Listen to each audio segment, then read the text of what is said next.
Assalamualaikum warahmatullahi wabarakatuh. Perkenalkan, nama saya Najwa Naila Aulia. Saya dari 10 IPS 3. Di sini saya akan menjelaskan secara singkat tentang fungsi dan peran sosiologi. Bagian A. Hakikat manusia sebagai makhluk individual dan sosial. Manusia sebagai makhluk individual.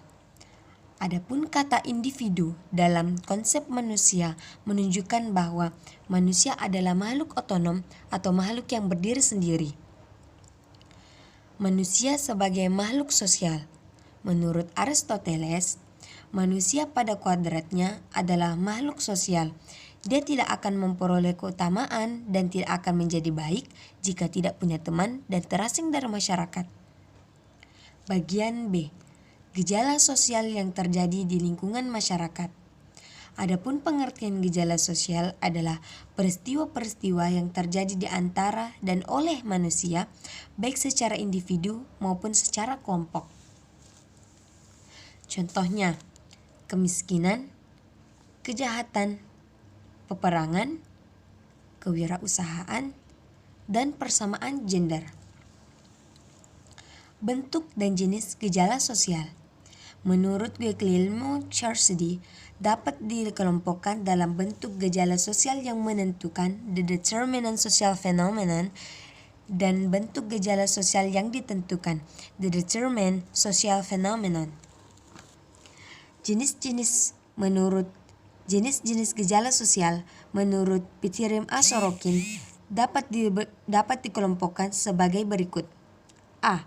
Gejala sosial religius, misalnya perayaan panen padi. B. Gejala sosial ekonomi, misalnya gejala menurunnya pertumbuhan ekonomi dan meningkatnya pengangguran. C. Gejala sosial politik, misalnya terjadi praktik uang untuk memenangkan pilu. Dapat dikelompokkan sebagai berikut. A. Gejala sosial religius, misalnya perayaan panen padi. B. Gejala sosial ekonomi, misalnya gejala menurunnya pertumbuhan ekonomi dan meningkatnya pengangguran. C. Gejala sosial politik, misalnya terjadi praktik uang untuk memenangkan pilu. D. Gejala sosial hukum, misalnya ketidakdisiplinan pengendara sepeda motor di jalan raya. Bagian C. Fungsi dan peran sosiologi dalam mengkaji gejala sosial di masyarakat. Istilah sosiologi pertama kali digunakan oleh Auguste Comte tahun 1798 sampai 1859. Comte menyatakan bahwa sosiologi adalah ilmu tentang gejala sosial yang tunduk pada hukum alam dan tidak berubah-ubah. Asal katanya berasal dari bahasa Latin dan Yunani. Socios, bahasa Latin, berarti kawan, tapi dalam arti luas masyarakat. Sementara logos, bahasa Yunani, berarti kata atau berbicara. Dengan demikian dapat disimpulkan ilmu sosiologi berarti ilmu yang mempelajari tentang masyarakat. Fungsi atau kegunaan sosiologi. Yang pertama, untuk pembangunan. Sosiologi berfungsi untuk memberikan data sosial yang diperlukan pada tahap perencanaan, pelaksanaan maupun penilaian pembangunan. Kedua, untuk penelitian.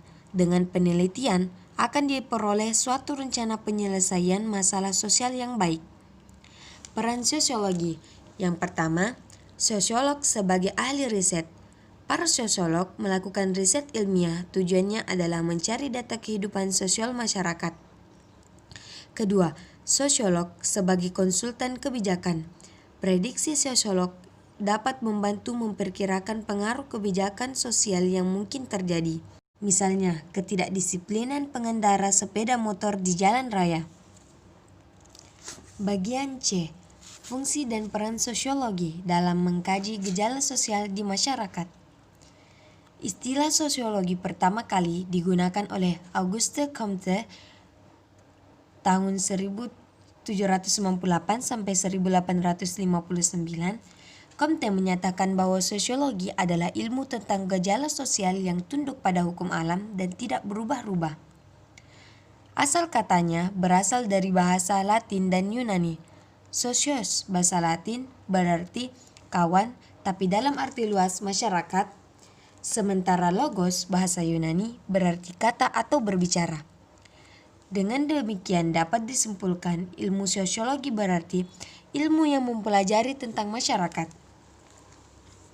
Fungsi atau kegunaan sosiologi. Yang pertama, untuk pembangunan. Sosiologi berfungsi untuk memberikan data sosial yang diperlukan pada tahap perencanaan, pelaksanaan maupun penilaian pembangunan. Kedua, untuk penelitian. Dengan penelitian akan diperoleh suatu rencana penyelesaian masalah sosial yang baik. Peran sosiologi. Yang pertama, sosiolog sebagai ahli riset. Para sosiolog melakukan riset ilmiah, tujuannya adalah mencari data kehidupan sosial masyarakat. Kedua, sosiolog sebagai konsultan kebijakan. Prediksi sosiolog dapat membantu memperkirakan pengaruh kebijakan sosial yang mungkin terjadi. Ketiga, sosiolog sebagai praktisi. Beberapa sosiolog terlibat dalam perencanaan dan pelaksanaan kegiatan masyarakat. Dan yang terakhir adalah sosiolog sebagai guru atau pendidik. Nah, itu dia penjelasan secara singkat tentang fungsi dan peran sosiologi. Mohon maaf bila ada kesalahan kata. Sekian dari saya. Wassalamualaikum warahmatullahi wabarakatuh.